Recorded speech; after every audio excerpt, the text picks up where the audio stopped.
Good afternoon, and thank you for joining us for our Q1 Manufacturing Outlook webinar today. I'm Richard Austin, BDO's Head of Manufacturing.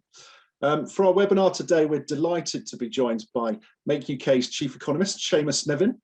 Seamus will be providing us with an update on the state of UK manufacturing and sharing the findings of our latest Manufacturing Outlook report. Following Seamus, we'll be having a panel discussion which will focus on the topic of pay and reward and the role that this plays in attracting and retaining talent. And have to say that's a particularly relevant conversation based on the meetings I've been having over the last couple of months, and in fact even longer. So in terms of that panel, we have Andy Goodman, who's the partner and head of share plans and incentives at BDO. Fhaheen will be joining us, who's a senior economist at Make UK. We also are delighted to have Kamran, Munir and Liz Northwood. Kamran's the CFO and Liz is the senior HR manager at Autins Group. And also, and last but by no means least, we have Chris Moore, who's the CEO of Thrive Group. The presentations will be followed by a live Q&A, so please do submit any questions you have through the Q&A functionality, which you should find at the bottom of your screen. And we'll pick these up at the end of the session. So without further ado, I will hand over to Seamus at Make UK. Seamus. Thanks, Richard, and welcome everybody to the first quarterly update on the performance of the manufacturing sector for 2022. And it's a bit of a mixed bag, so I'll start off by running you through the just the top line overview, if that's okay. So in terms of the key takeaways from today's presentation, output and orders continue to slow but remain strong by historical standards. UK and export orders are slowing, and UK orders remain stronger than export orders. Prices have increased again, with domestic goods accelerating sharply. Employment and investment intentions have ticked up slightly following weak performance last quarter. And on the back of that, expectations for Q2 2022 are very positive for output and orders. Our manufacturing output growth forecast for 2022 is now 3% and 2.8% for 2023. And for the UK economy as a whole, it is 3.8% for this year and 2.6% for 2023. So let's get into the detail. Well, firstly, in terms of output, we see that it's falling or failing to keep pace with orders. So because of supply chain challenges, many firms are struggling to keep up with their orders. Following record-breaking balances of output and orders in the third quarter of last year, UK manufacturing activity has begun to slow down since Q4 of 2021. In that time, the growth rate in orders has been higher than output, exemplifying the growing gap between supply and demand across the sector. We can see in the latest results the gap between output and orders. The difference between the orange and red lines is the widest in some time. And with supply chain challenges and costs rising, it's not surprising that businesses continue to see output volumes fall. However, it appears orders are not slowing down at quite the same rate, indicating that demand at least is not falling as fast as output. Now, that might seem like a positive thing for individual firms, but if it continues, we should expect to see inflationary pressures being sustained for a bit longer than we perhaps otherwise like. On to the next slide, we find that the domestic market continues to dominate despite a slowdown. So for 6 consecutive quarters in a row, since the first quarter of last year, domestic orders have consistently outperformed export order growth, yet export orders have still been growing, relatively speaking, within that time frame. Total order balance for Q1 of this year indicates demand has continued to grow at a sustained pace. The latest balance of 42% is only 1% less than its previous level last quarter, suggesting that the rate of expansion is relatively stable. But this contrasts with the output volumes, which have been observing slowdowns already. So the resulting impact of recent quarterly trends between output and orders shows that supply shortages are getting worse. Fortunately, output growth is expected to meet the growth of orders next quarter, suggesting, if the manufacturers we surveyed are correct, that the next few months may be marginally easier, though it should be noted that the bulk of responses for this survey were received before the outbreak of the war in Ukraine.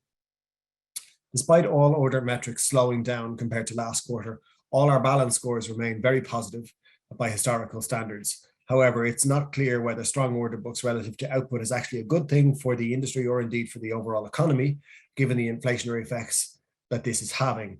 Lots of demand, little supply, so prices go up, both for manufacturers' inputs and consumers' end product purchases also. On the next slide, we find that demand continues to exceed supply for materials. When we look at the output and total order balances for a number of different intermediate subsectors, we find manufacturers are facing many of the same challenges that firms across the wider economy are facing. In all subsectors, except for basic metals, order books growth is vastly exceeding output volumes, highlighting the source of the difficulties manufacturers are grappling with when trying to fulfill their orders. Demand for end products currently exceeds supply of input parts by a wide margin, and the manufacturers who are struggling to increase output most may also be the same firms that are demanding inputs from other businesses, resulting in shortages across many goods and subsectors. The semiconductor shortage that began last year remains, but Make UK is also receiving indications from members that that metals, plastic, paper, and more recently glass are also becoming difficult to source. One particular subsector to focus on here is basic metals and metal products, which are worth keeping an eye on in the medium term, because the fact that Russia is among the world's largest metals producer, especially aluminium, copper, nickel, and platinum, all of which are key components for making electronic batteries and computer chips, it doesn't really bode well for manufacturers reliant on those vital input products. The price of gold also keeps rising, which is a classic insurance measure we see from investors in a time of war. So as worries about the conflict in Ukraine and the spillover effects that might have become embedded. On the next slide, we find that Europe continues to dominate, but conditions are weakening. So this quarter is in line with the usual demand conditions by region that we generally find. So the rest of Europe remains the biggest market for UK-made goods, with North America and Asia following just behind. The main change from last quarter, however, is that approximately 70% of manufacturers said demand conditions from continental Europe were strong in Q4 2021. This figure has now dropped to just over 50%, meaning that export demand for UK-made goods may be slowing down in our chief export market. Following on from that, we find on the next slide that firms are overperforming on orders but underperforming on output. So I've mentioned this being a key theme of this quarter's presentation. Plotting a series of actual output order balances against manufacturers' previous predictions shows that manufacturers forecast last quarter underestimated their orders and overestimated their expected output volumes for this quarter. It's the first time that the firms that we survey got their forecasts wrong by such a wide margin since the first quarter of last year, when trade trends were, as you may recall from the height of the COVID-19 lockdowns, experiencing unprecedented disruptions and changes. As a result, despite very positive expectations for Q2 of this year, we are downplaying these results because the latest figures indicate an increase in uncertainty in the business environment due to ongoing supply chain challenges and growing concerns around energy, freight, and transport costs, inflation and its potential impact on demand and wages in particular, and the knock-on consequences of Russia's invasion of Ukraine, including, as we have begun to see as of yesterday, stock market volatility in the key global economy of China, which could all make all of the proceeding significantly worse. So put simply, it's becoming much more difficult for businesses to plan ahead. As a result, we see on the next slide that costs continue to rise and profit margins are falling. So the biggest challenge manufacturers are facing today all revolve around costs. Most of you will know by now that the costs of living has been rising fast, with the consumer price index reporting at 5.5% in January of this year. Affordability was already a key concern, with prices rising much faster than wages throughout the pandemic, but inflation is now increasing at a rate at which wages can't compete. Inflation is expected to climb above 7.5% this year as the cost of living ratchets up yet another notch. And that cost of living has already hit a 30-year high recently as energy, fuel, and food prices continue to soar. As a result, the Bank of England say UK households must brace themselves for the biggest annual fall in their standard of living since comparable records began 3 decades ago. Trade unions reacted angrily to the Bank of England Governor Andrew Bailey's recent call on workers not to ask for pay rises to help stop prices rising out of control. And that response was perhaps understandable, given the news that annual food bills are set to rise by around £180 on average over the course of this year, and household energy bills will rise by upwards of £500 this year.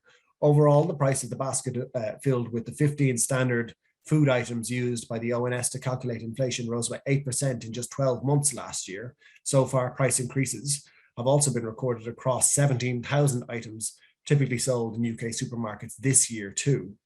The UK economy, put frankly, hasn't seen anything like this since the financial crisis of 2008. And this is just the start, with many analysts expecting price increases to go on for 2 more years as various price rises and supply problems filter through the system.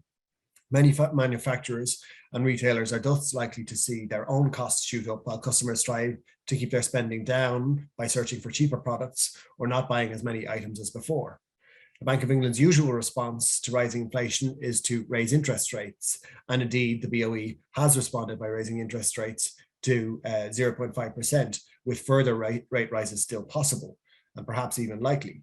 But because this time the problem is caused by external forces, notably the global squeeze on energy prices, that traditional solution might not be answered this time. And from a manufacturer's perspective, many of our firms believe that government must instead work to cut the cost of living for consumers and the cost of recruitment, attention, and doing business for manufacturers. This quarter finds prices for UK goods have expanded at its fastest rate, reporting a balance of 58%. This is followed by export prices reporting a balance of 50%.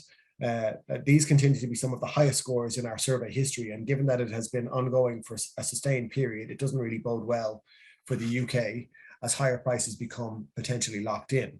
From a business's perspective, rising costs are not an issue if they can be passed on as higher prices to consumers.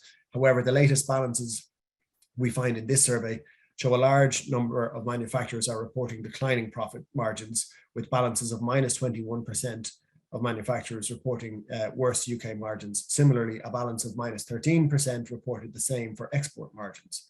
These figures may indicate that costs are rising at speeds that are faster than manufacturers are able to respond to, resulting in profitability declining in the short to medium term before hopefully returning to growth later on this year or perhaps early next year.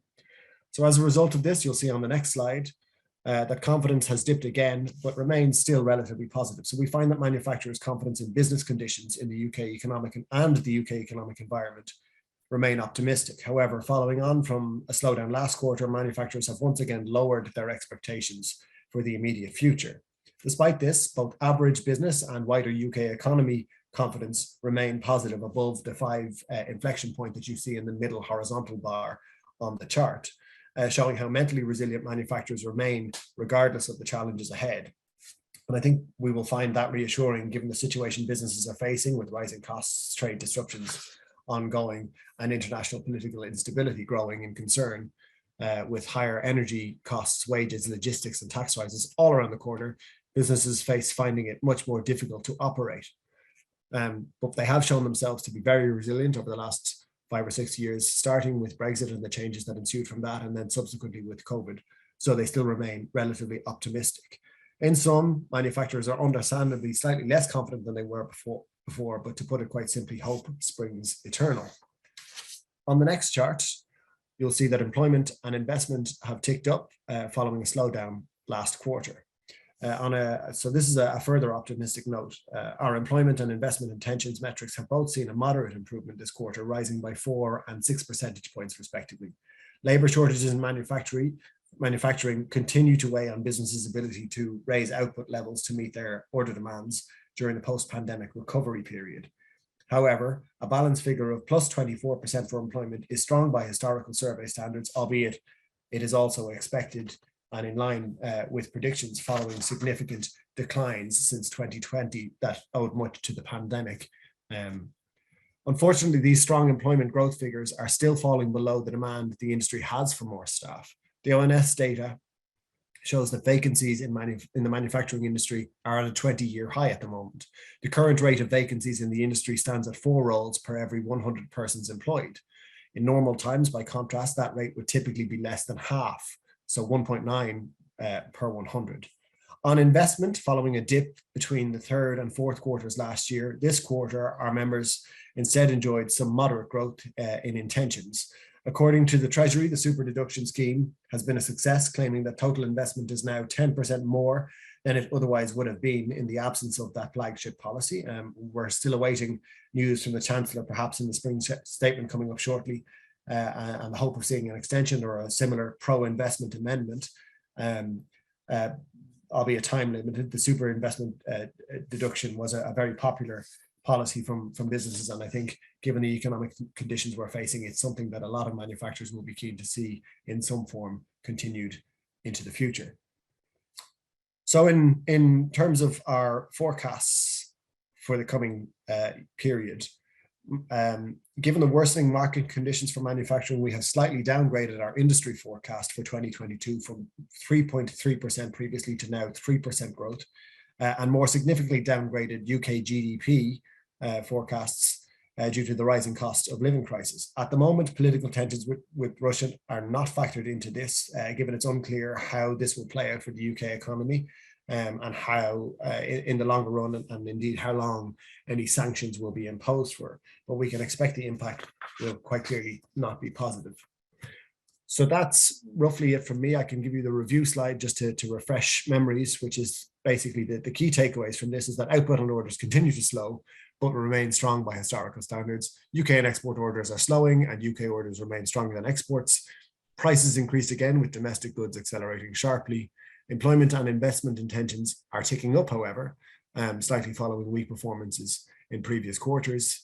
Our expectations for Q2, so that the next quarter, remain very positive for output and orders, but we have revised down slightly our manufacturing output growth forecast for this year by 0.3% to now 3% growth and 2.8% for 2023. And UK GDP forecast is now 3.8% for this year and 2.6% for 2023. That's me done. So I'll just hand you over to Andy Goodman, who will speak to you next. Thanks for listening. Seamus, thank you. That was fantastic. Wow, I feel like I'm sitting down, but I feel like I need to sit down. There's a huge amount of information in there, and really insightful, and in, I guess, what is such a dynamic environment. It's good to kind of see where things are, and no doubt the next time you speak, it will look very different. So I'm Andy Goodman. I'm a partner in BDO's Global Employer Services Group. So we advise anything and everything around employee type issues and the role of a company as an employer, primarily in the tax space. So I sit within the tax stream. I'm going to be sort of leading our panel session now. So just to recap, as Richard originally said, on the panel with me is Fhaheen Khan, who is a colleague of Seamus at Mate UK. So he's a senior economist. We've got Kamran Munir, who is in the office with Liz Northwood. So Kamran is CFO, and Liz is an HR manager at Autins, who are a leader in acoustic and thermal issues. So they do lots of work with the automotive and I think other sectors. And we have Chris Moore, who is the CEO of Thrive Group, which is a leading recruitment firm in the particularly in the commercial, logistics and industrial sectors. And so I'm going to start with giving a sort of a brief overview into a report that BDO has prepared with the behavioural insights team into pay and reward, and just giving you guys an overview on what's in that report.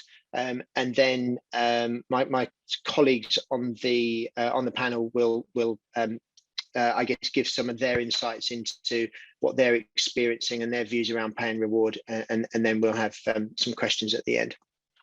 So in relation to BDO's report, first of all, the plug would be that I would urge you to download it, so you can get the full report from BDO's website, and it's definitely worth a read. It's been very well researched by the behavioural insights team, and so there's a lot of evidence to kind of back up messages which I would think are not going to be a great surprise to anybody, but it certainly is good to I guess get some I guess a confident view around maybe some of the pay and reward issues that you guys should be thinking about. To give sort of a pretty brief overview, on what that says. There's an initial kind of recognition around the impact of the pandemic, and that the impact that that's had on the world of work, and employees, and how they are now in a much more flexible world. And it's worth recognizing, I guess, that in some circumstances puts the manufacturing industry at a slight disadvantage to other sectors, where you may not be able to offer such flexibility to your employees in a way that some other sectors are able to.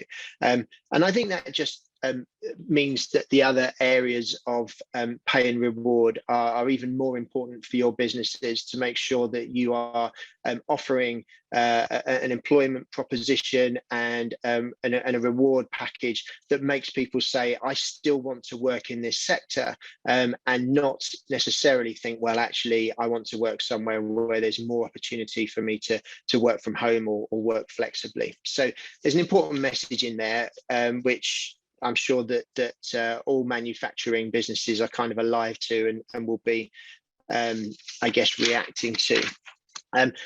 Once we get into the actual detail of the pay and reward packages and the sort of the messages around what makes a successful outcome, I guess we break things down into monetary and non-monetary benefits, and it looks at both of those areas and acknowledges that both of those areas are really important. So there's no way that you could say, well, we're going to make our environment such a great place that we don't need to pay people the right amount.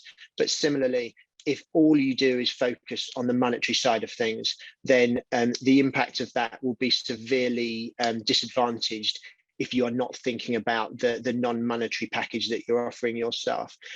And so ultimately, I think there is a message there that says it's the way that you do things that are important. You can't just do things on a spreadsheet or on a piece of paper. Implementation and really sort of being alive to your staff and the way that they want to receive their packages is really important. If I look at the monetary side of things, salary and bonus, I think there are some really important, I guess words that come out of the survey that need to accompany the salary and the bonus package that you're offering to your staff. So firstly, transparency. People want to know that what they're getting is benchmarked against competitors, and that they're really clear what their package is. You know, if I add together my pension and my salary and my bonus, what is it that I'm getting?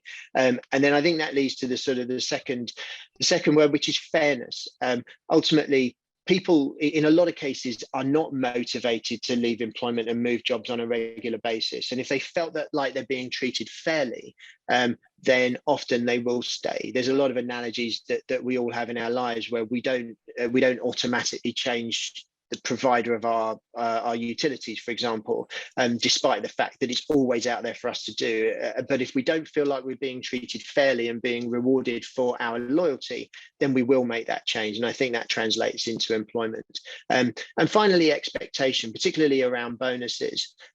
People have an expectation that if I do this year, if I perform well, if I go the extra mile, what's it going to mean for me in terms of, will I be promoted? Will I get paid more? Will I receive a bonus? And managing those expectations is really important so that you get the monetary side of your package right. And then moving into the non-monetary side of things, I've spoken about flexible working opportunities, and the report acknowledges that's an important piece that people are looking for. There's something around workplace culture and making the place that people work somewhere that they really want to be and that they enjoy. There's, I think, an increasing sort of expectation that people can do their job and enjoy it, and it can be part of their non-working life. And to get that cultural piece right is really important. And then I guess the final piece on the non-monetary, the final headline on non-monetary is ESG, so environmental, social, and governance, where businesses are increasingly, I guess, encouraged to do things that their employees will value. and can align themselves to and really relate to. And that could be anything. There are lots of things that I'm sure many businesses on here are doing around environmental and climate change and that kind of targeting. Similarly, I'm sure there are a lot of businesses that are responding to what's going on in the Ukraine at the moment, and that would fit within the social box. And I'm sure that there are employees in all of our businesses who really value those things, and it creates an environment that says, I really want to work for this organization, and those ESG points are really important. And I think on ESG, it's naturally something that people assume is more highly valued by younger people. And I think because they're newer to the workforce, younger people might demand those ESG pieces more so than people who've worked in an environment where ESG was not something that was recognized. But I don't think that means that the more senior members of our workforce, including myself, don't value that. So, they might not be demanding it, but it doesn't mean that it doesn't have an important part in them staying with our businesses and keeping with us and being loyal to our businesses. So there is a really high level scratching of the surface of BDO's pay and reward report.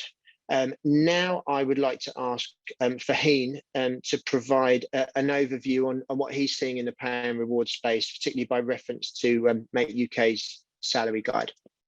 Thank you, Andy. That was a really interesting update. Actually, quite a lot of what you said resonates with what we've been hearing, particularly on the cost of loyalty, which I think it brings me back to a couple of years ago when the Citizens Advice Bureau raised an issue around mobile phones and people getting better deals when they switch and not switching. So that was an throwback to me. But yeah, I'm going to go back over some of the publications that Make UK have released over the start of this year, particularly on the manufacturing salary guide, the pay settlement data, and actually something we released last week on labor turnover, which will be quite interesting to see on what businesses are doing to retain for the retention of staff. So at the start of this year, we released something called the pay settlements report. What we found from that data is that pretty much it was the end of pay freezes, which we saw a lot of pay freezes during the early days of the pandemic, but that had pretty much ended and manufacturers were giving approximately a percentage rise of about 2 to 3% on pay settlements for businesses. There was a big range between 1 and 4%, but although that is quite high for manufacturers, it's clear that businesses were still paying below the rate of inflation to their employees, but it was quite unprecedented. The most common value that manufacturers settled at was around 3%. And this was across the board. It wasn't just for staff of production, but it was also non-production staff as well. And we also had some outliers of businesses who were going as high as 14% plus to settle pay for manufacturers. So it was quite an expensive time for businesses, but I guess it's not surprising given the cost pressures that they're facing, but also the demand that we were facing. So you saw in the previous presentation by Seamus that our orders are through the roof right now. And one of the reasons businesses can't deliver on that is the access to labor, which has made it more difficult. There are a number of other factors affecting pay in the industry right now as well. The rise of national living wage incoming, which is about 6%, and manufacturers have been reporting the effect that it's having on pay differentials across the business. So if you raise the pay for the lowest range of workers, and you sort of have to raise the pay for other higher ups as well to ensure that there is a differential between different levels of skill. The inflationary pressures as energy bills, so not just the businesses themselves facing energy bills, but their employees are obviously going home and seeing tariffs rising on their own energy pockets and are asking for their own wage rises, and also just a general tighter labor market where manufacturers notice that since the end of the furlough scheme, there hasn't been really an influx of workers available to work, and it has been very difficult to recruit the skills that they need. When we're looking at the manufacturing salary guide, which is it's the first one we've done in a couple of years now, we looked at the average salaries of about over 100 different job roles across manufacturing, as well as the associated benefits provided by each of those roles. And also we wanted to get an indication, given that vacancy rates are so high, how long it takes on average to fill those jobs. On average, manufacturers were increasing salaries across the board to hold on to scarce and specialist skills. We saw 60% of manufacturers were planning to increase the basic rate of pay this year just to retain staff, as well as the salaries that they're putting on offer for new vacancies. Wider pay and benefits are also increasing, with manufacturers raising the remuneration benefits for overtime, for shift pay, for bonuses this year. But it's interesting that it was mentioned earlier about actually non-monetary benefits as well being quite crucial to this debate. But manufacturers at the moment are looking to increase the payment terms that they offer their businesses. But these additional benefits are also pushing up total salaries by as much as 6 to 7% in some cases. As also, we've seen quite a lot of cost rises for manufacturers, which in many cases are permanent. I mean, we have the input inflation and the energy costs and the oil prices that have gone up, but these things have the potential to come down. But unfortunately, when you give wage rises, they are extremely sticky, and it's very difficult to give a wage decrease if your costs were to come down. In terms of recruitment lead times, we saw a number of different roles that actually take more than 12 months to fill. Job types such as toolmakers or semi-skilled mechanists are the most likely to take more than a year to fill. So the job vacancies are actually quite difficult to find the right staff for in terms of the skills that you need. And we saw something similar on production managers, on manufacturing engineers, and process engineers, which have been some of the most difficult roles to fill. We're taking a lot of this data to government now, so we're calling on them to create a more flexible migration system and to undertake an urgent review of the shortage occupation list. So we want to make sure that it's extended to more job types, for government to understand actually what level of skills we are struggling to fill to ensure that those are needed. And when it comes to labor turnover, what we'll be seeing in terms of churn rates, there's been a lot of talk in the media over the last, I think, 6 months or so about something called the Great Resignation, which some of you probably heard about. And in our labor turnover data, we do see that being borne out. But it's more than that. It's not just the Great Resignation. Actually, some of our other surveys have been highlighting, something along the lines of the Great Early Retirement in manufacturing, with older workers retiring early, as well as the Great Drive to Flexible Working, where it's not workers necessarily leaving work, but actually looking to reduce the hours that they work because they want a more flexible lifestyle. Maybe they want a shorter commute to work. And we have to consider these things. Actually, what does that mean in terms of the size of the labor force? Because the absolute number of people available to work may not be necessarily changing, but if every single individual were to reduce their hours by 10%, then the size of the labor force has decreased in some sense. Overall labor turnover in 2021 was about 25%, which is the highest we've ever recorded, and it's up from 18% in 2020 and up from 12.3% in 2016. So it's pretty stark differences. And when you exclude redundancies, then the churn rate for employees is still at about 17%. And again, that's a significant difference to where it was at 2020, where that figure was at 8.1%. So it's there are workers leaving. So there is a shift in the market right now. It seems to be that people are moving about, and it's difficult to say when that's going to stabilize or if people are going to continue moving. We have found that larger firms are more likely to experience higher churn rates, which is, I think, quite interesting, because they are obviously more equipped to give you better pay rises, and that it might suggest that the non-financial benefits might actually be playing a bigger factor here, but smaller firms are more able to offer more flexible terms, whereas larger firms, which tend to be more structured in their pay and remuneration, find it more difficult to compete on a more flexible level.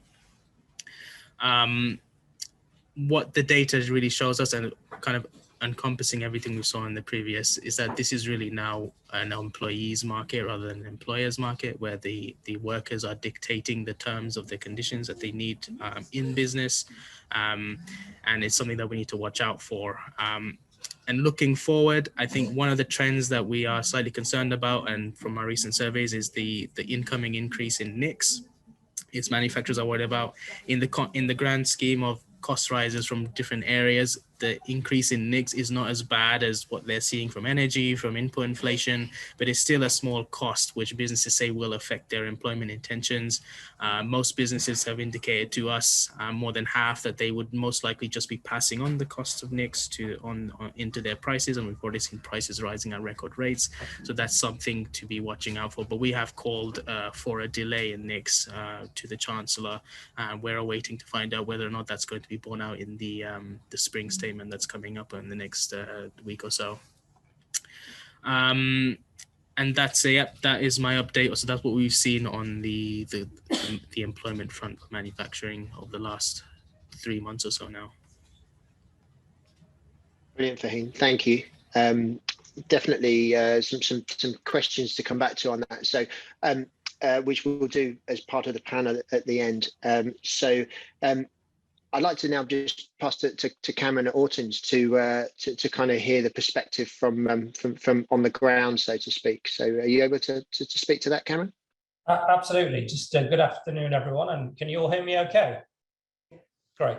So yeah, I'm going to just, because we're short of time, I'm going to we've got 11 key points to talk through. So I'll take the first half and then I'll hand over to Liz for the rest. I'm going to go laser focus straight into the manufacturing side and how we've managed the dynamics on that side, and everything, Fhaheen, that you just said. Our numbers actually that we saw was something around almost near to 0 or 1 or 2% in the early part of the pandemic. But then as we came through that into the second year and the markets opened up, we actually saw a lot of transition. We are a mainstream automotive manufacturing company on the one hand, and on the other hand, we are doing some materials technology in our other plants. So we've got both sides of the equation to manage. Both of our locations were being progressively surrounded by what I'm going to call logistics sheds. Those companies are offering very good rates of pay for a labour operative. And their rates of pay exceed ours now quite significantly. So we couldn't go to that level. So these are the actions that we took, quite frankly. One is automotive is seeing a highly volatile demand pattern. So not only are you needing to retain your people, you're having to manage their hours and your shift patterns around what the actual supply chains are doing, which is covered earlier on in this seminar.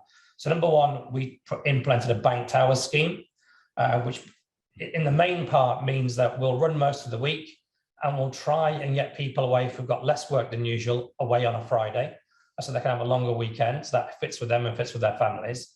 We then allowed those people to bank those hours, make sure they've got security of pay, but then they work that back for us, ideally, when we need it, but also we're fitting around their ability to work that back for us in times that are convenient for them. And that's a very important change. We're not forcing those changes back onto them. And we're also offering higher overtime rates of up to times 1.7 and times 2, which translates to somebody could, in theory, have the whole of Friday off, have 8 hours off, but only actually work 5 hours in the following week during Monday to Thursday to recover that time. So actually, they protected their pay, their family life is better off, and we're no worse off. So that's the first solution. The second thing we did was implement a wider rates card. So where we have employees who had long length of service, are multi-skilled, their absence is good, that leads to a higher rate of pay. A new starter is on a lower point in the rates card, but they can, as they demonstrate their commitment and their performance, they can move up along that, and they've got an incentive to become multi-skilled. Back to this volatile demand pattern, that's increased our productivity. So that's been an element of offset to the higher rates of overtime. Whilst we're paying an overall higher rate of pay, the overall labour cost hasn't changed that much because we've been able to get productivity gains from that. As I've mentioned, we had to put in the stronger overtime rates to make it competitive for our workforce. Paradoxically, when we first put it in, we almost got no take-up from our labour force on some of the overtime.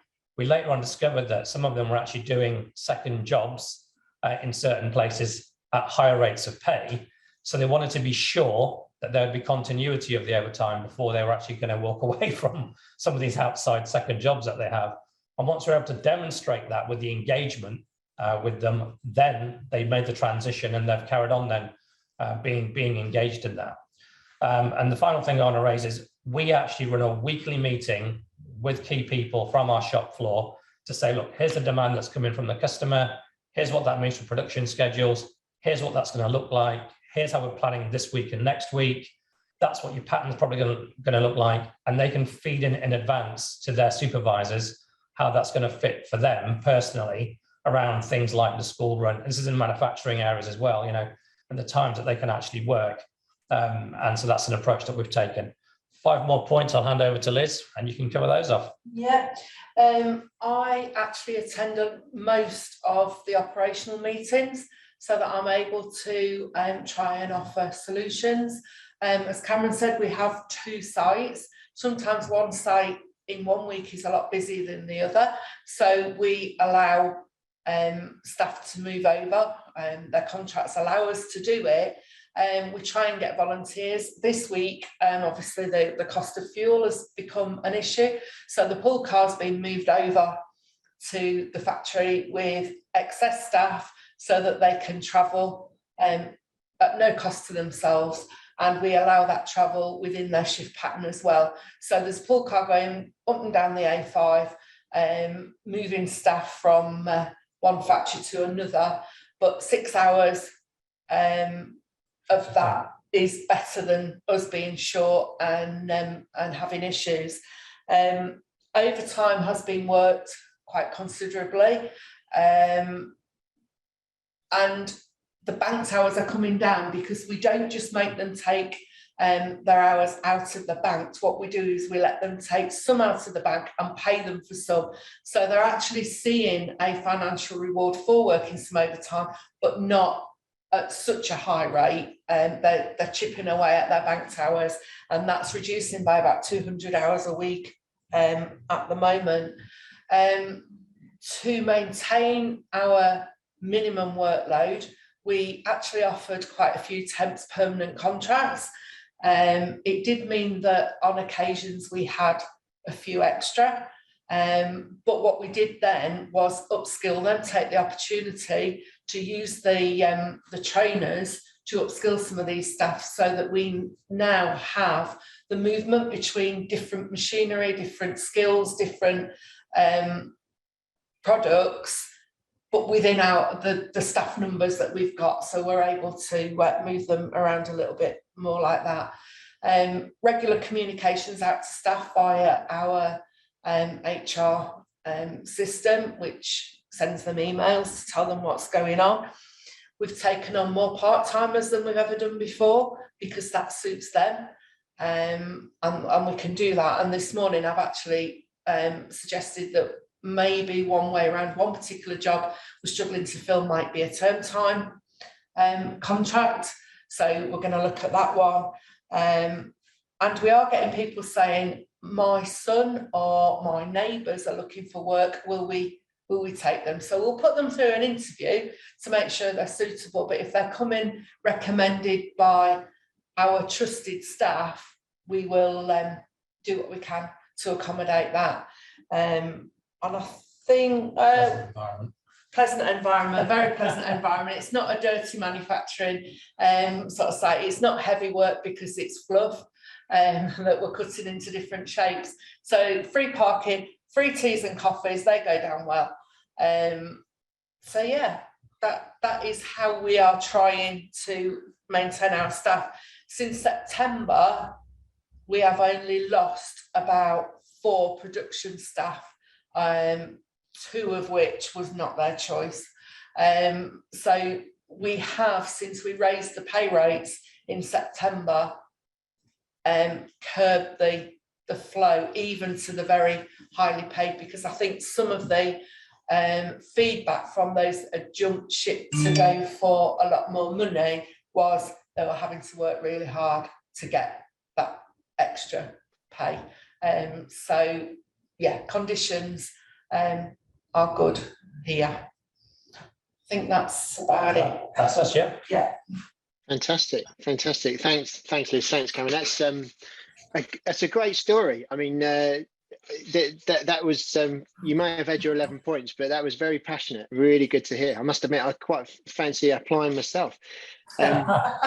Really, really good stuff. So thank you. And again, we will come back for questions. Finally, I would just like to intro Chris. So Chris, and just ask kind of what stuff you're seeing on a broader basis around the various clients that you're working for, and what your clients are doing to get people through the door during this this tough time for recruitment.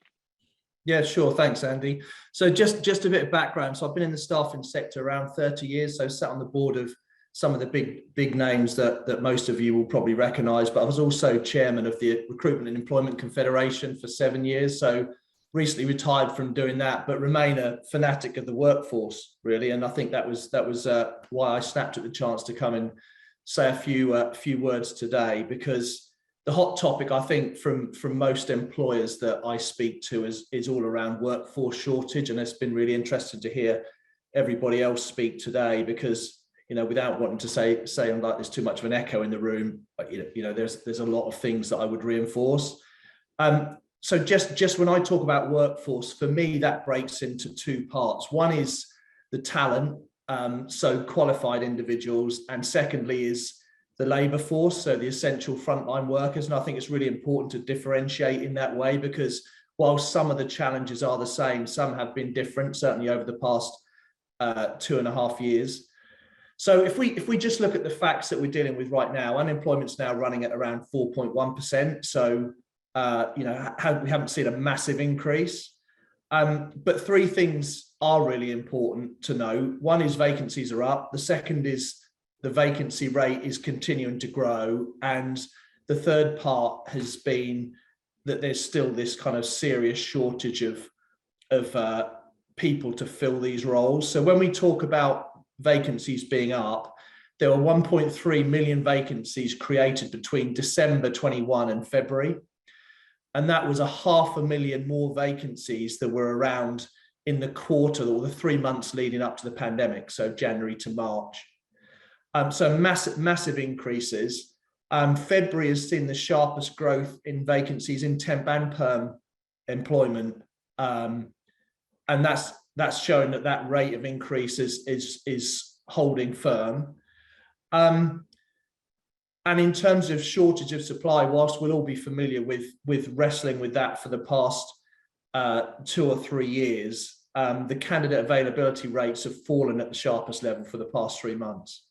So again, this kind of perfect storm, as I would call it, is probably being driven by 4 things. And if it's okay, I'll just spend a couple of minutes on each, just talking through how I see it. So the first one, which is for me, was around legislation and things like IR35. Whilst that wasn't a massive impact on the labour force, it certainly was on the talent force, because, you know, the introduction of IR35 or the reduction of IR35 from that way of working really challenged the way that skilled contractors would be engaged by employers, and some of those either came out of the market, opted for early retirement, as was muted a couple of seconds ago, or had to find alternative ways to be engaged. So I think IR35 was absolutely a driver at the outset of this. But there are probably three bigger areas that are relevant now: aging workforce, Brexit and immigration, and the pandemic. And if I just spend a few minutes on each. The aging workforce is an interesting aspect, because we've now got around a third of people in employment now are over the age of 50. So there's just short of 10 million people in the workforce that are over 50 years of age, which is a big chunk. It's a big chunk. In manufacturing, that's 34% of the workforce. So it's over 1 million people in manufacturing are over 50 years old. I think when you look, and I'm sure Liz will have some thoughts on this, but when you look at that aging workforce, you know, that does present challenges for employers, full stop. You know, the larger the amount of the population in that over 50 population and increasing, that it does present challenges of its own. And also when you look at things like birth rate, and also, you know, education system, skills gap, it's unlikely that the kind of the gaps created by this aging workforce are going to be filled by young workers coming into the workplace. So you've got this kind of really interesting dynamic behind the scenes just around the population, and the shape and the construct of it before you even look at skills. If we move on to Brexit, the key thing that impacted most of the organisations and the employers that I've spoken to has been the introduction of the immigration policies post-Brexit. So 1.3 million people, non-UK nationals, left our shores and went back home again as a result of that decision. And in a market our size, with a workforce that we need, the size that we need, to have 1.3 million people move out has had a huge impact. It's created a huge gap that in some cases haven't been filled and still aren't being filled. A couple of seconds ago, it was discussed or just briefly mentioned about the immigration system, and we've got this new tiered approach now, which is all well and good for a number of roles, but the list of skills and jobs on that tiered system is way too narrow. And when you look down at that labour market, the temporary worker visa only caters for a tiny slice of the market, the kind of contingent market that employers need. So that temporary worker visa really looks at food-related labour. So harvest-based staff, fruit and vegetables, pork butchery, food transport. They're all very, very limited visas, but they're also very, very restricted in terms of the people that they apply to. So this whole piece around, vacancies growing, but the access and the physical labour in the UK being nowhere near at the right level. And then you've got the pandemic, which spun the whole thing around again. So I guess we were all impacted or were involved in furlough in one way, shape or form. And a lot of the employers that I've been working with have, when the furlough scheme ended and decisions were made on whether you release staff or you bring them back, that return to normalization hasn't really happened in the same way. I think a lot of people came back in a very different mental condition. Some pockets were alienated. They just felt they were kind of put on ice for the best part of a year and a half or a year, and that's very difficult to kind of re-engage again after that. There's been a big period out of the workforce. It was also mentioned earlier about, I think certain age groups had a rethink on their priorities. Were some in the fortunate position to be able to call forward, pension access to pensions. And others just simply decided that the commute wasn't right anymore and they wanted to do something closer to home. So there's a real mix around that. But the other part that's been really interesting is the fact that, as we came out of the pandemic and we started to see in a lot of sectors volumes increasing, especially in the run up to Christmas, this kind of competition for staff really intensified. Wages were the first thing to be impacted, and I think the comment was made earlier about those pay raises are very sticky. It's very difficult once they're in to take them out again, and a lot of employers have seen that carry over into the first quarter, where whilst volumes might not be what they were, the wage rates have stayed up.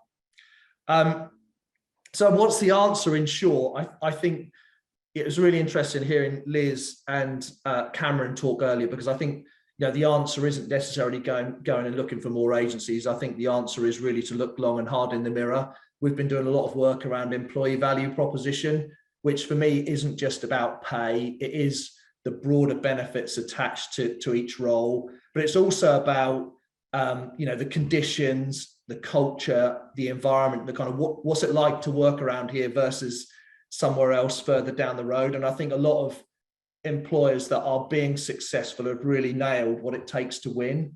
If there's less resource out there, you have to be offering what others aren't. You have to be really pushing what you offer. And I think, as Liz mentioned, things like the ability to cross-train, the ability to switch people from site to site is really important, because the one thing we've found, despite some people wanting to maybe opt for less hours and have that flexibility, the key thing that we found, especially in the temporary market, has been the commitment to ongoing work. And I think that's been a huge part in a lot of the decisions that the reduced number of temp workers in the market have taken is they need to have some form of assurance.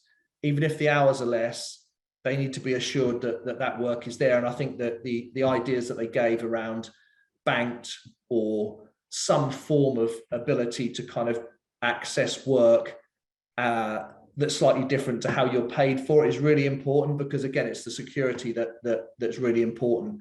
Because I think that, you know, the main thing, and then I'll pass back over, is the kind of on-off button for supply and demand in the temp workforce has gone. That button has gone, and I think it's really important. If you press the button to release workers, there's no guarantee that they'll be back when you need them.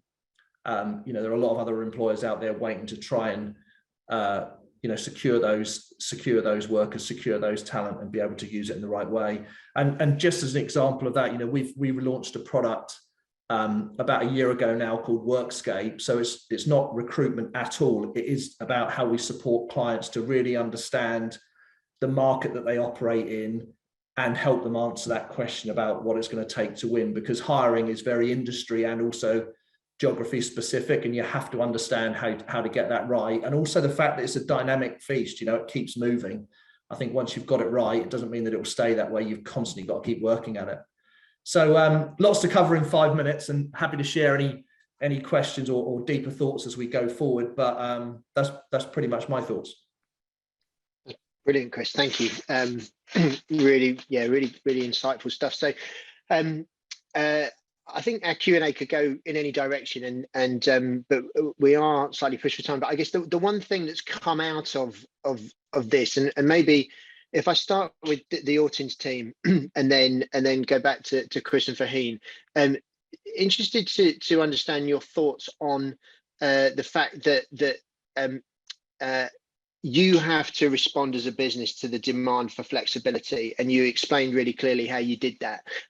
And there, I guess, as someone who sits behind a desk in an office, my kind of immediate reaction to that would be, okay, well, that's an investment in the longevity of Autins. So you've had to give up short-term profitability to an extent to do the training, to achieve this flexibility, but actually in the long term, you know, it'll be the right answer for you. So I guess on that first piece, how big an investment has it been, or actually has it kind of been seamless? Well, I'll give you, we'll do two answers. I'll do my quick version and then I'll pass over to Liz. In fairness, back to this point about engagement, our workforce have the skilled operators. They're able to train other people. So in those peaks and troughs, if you can engage them to train the others, that actually builds a camaraderie spirit as well. And then what they saw is that we're actually investing in that time to give them that training. So that really helps. And genuinely, we got, you know, can't take all the shop floor, but we got representatives of the floor to basically say, what are the issues that all of your people are worried about? And the key one coming out, as just mentioned by Chris, was, you know, they want to make, it had been an uncertain environment during the pandemic, and everyone's thinking job security and therefore monetary security, therefore the bank tower scheme. But that's saying no matter what happens in the factory and in the customer and the demand in the world, you're going to get paid the same each week, each month, right? And we'll look to increase that where we can. By investing in you, actually, that adds commitment to that for them, physical commitment. They say, well, actually, you're investing in me to stay. You're not actually trying to make, and we did have to do, prior to that, we did have 2 waves of redundancies as well. Not huge, but small.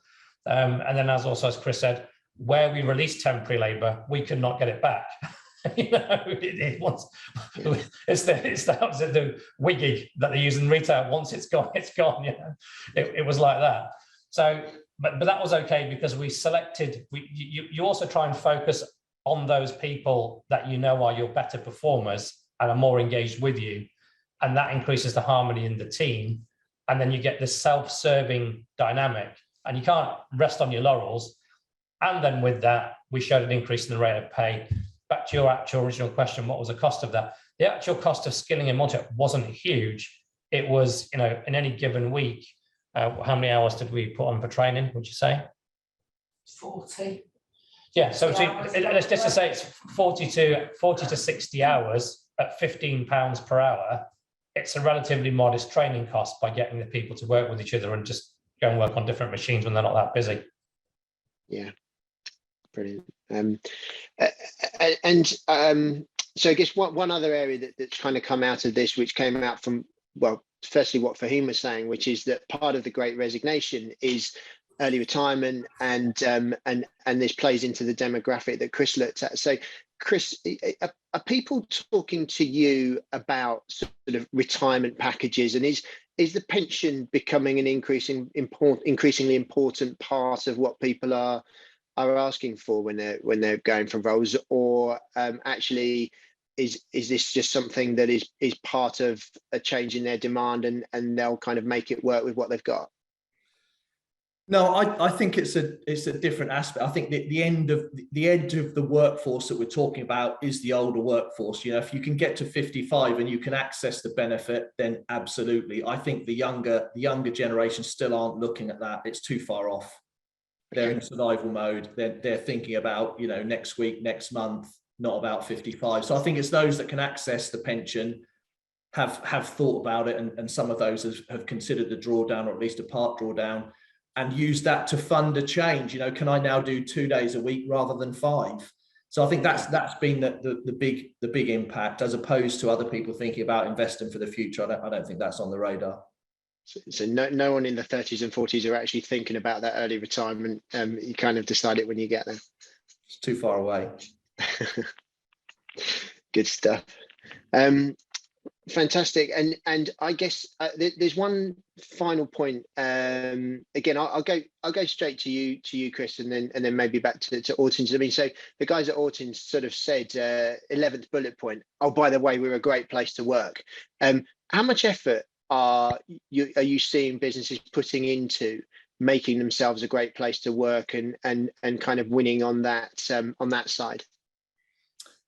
I think it's really mixed. I think there are organizations that have come to the table quite early and realized that, you know, this is going to be a real commercial battle for us to get into, and have really worked hard on it. And I think, you know what Liz and Kamran was saying there is really right. You've got, you know, back prior to COVID, if you had a seasonal peaks and troughs, you would staff to those peaks and troughs, you know, and if the trough dropped really low, that would mean you would cut, and people would go on standby until you called them and asked them to come back. Now the phone just rings, they don't answer.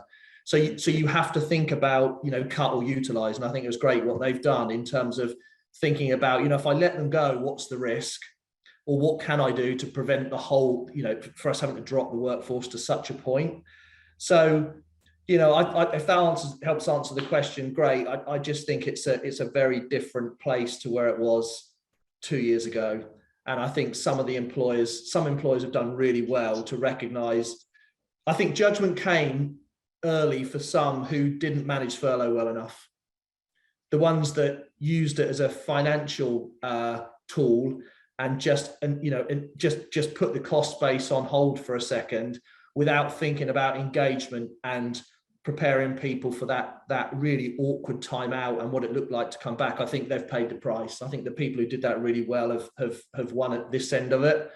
But some of the things Liz was talking about that, you know, might not sound important to you and I, but they're becoming really, really important. Things like, you know, travel, access to parking, you know, not even just the tea and coffee facilities on a site, but having time in the breaks to be able to have time to get to the tea and coffee facility, to make it, to use it, and get back. It's all of the things that it's just okay to saying you've got a canteen, no good unless people have got access to use it and the time to do it. So I think you have to really walk some miles in the shoes of people that do the job and understand what that feels like. Yeah.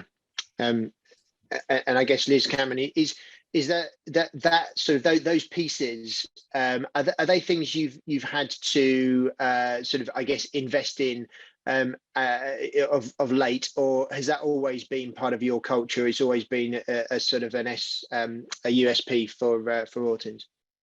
It's something, and that, in fairness, Liz, I've been here just over 2 years, January 2020, but prior to that, Liz and Gareth this year, they invested down that road, with the company having always been biased towards being that side of the spectrum. And then that investment has continued. And a critical point you just made, there's no point in having that canteen if people can't get to use it. So we allow those breaks. We allow people to go outside.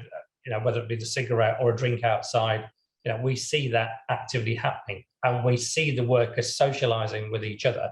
And I'll stop talking then, just go over to Liz and let her finish it off, because you know that side much better than I do. A few years ago, the morning shift break was 10 o'clock till 20 past 10, and all of them would try and get through that canteen in that same time.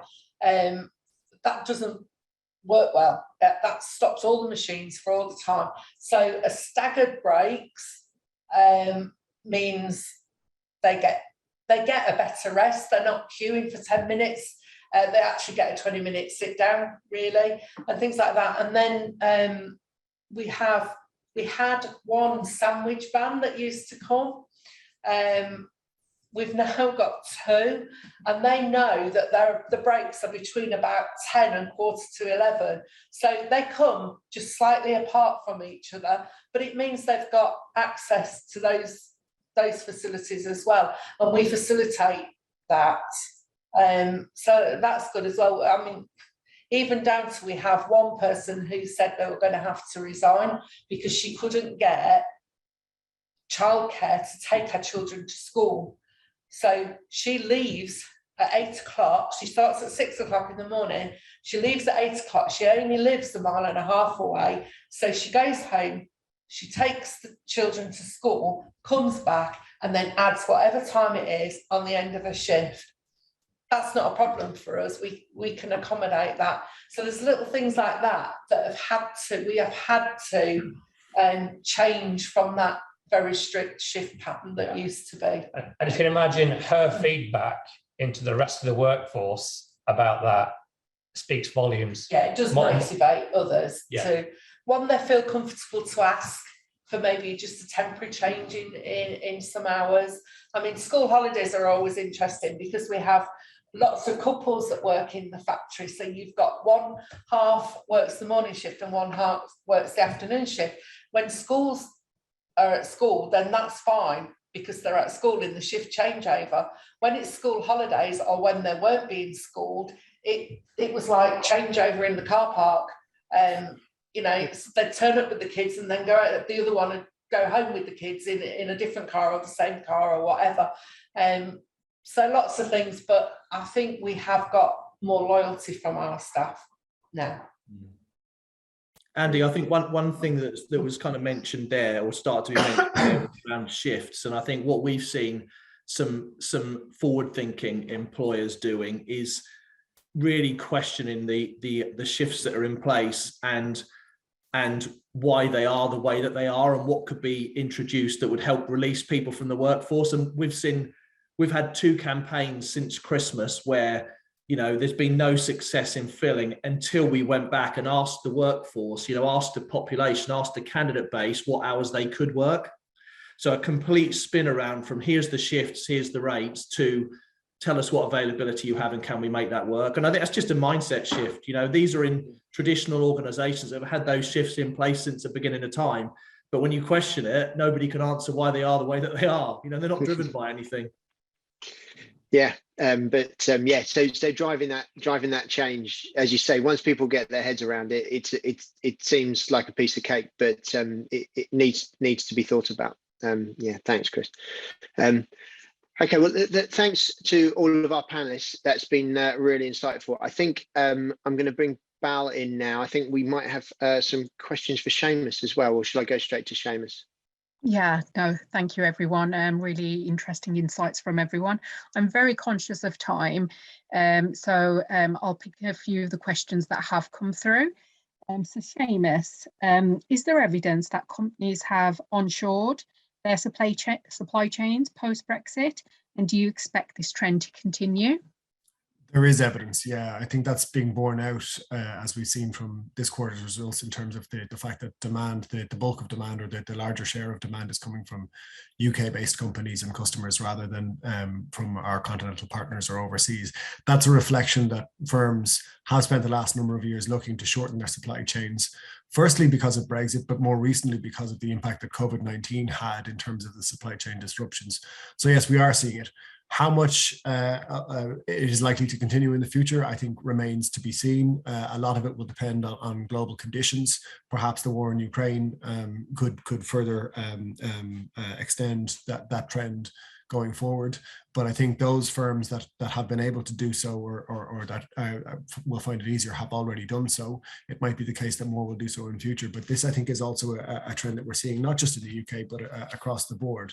Again, the impact of COVID-19, the fact that we've had so many lockdowns, ports were shut for a long time, staff shortages, etc., meant that it has just become an embedded part of how manufacturers are operating now, and it has proven to help aid their resilience through quite difficult challenges over the last few years.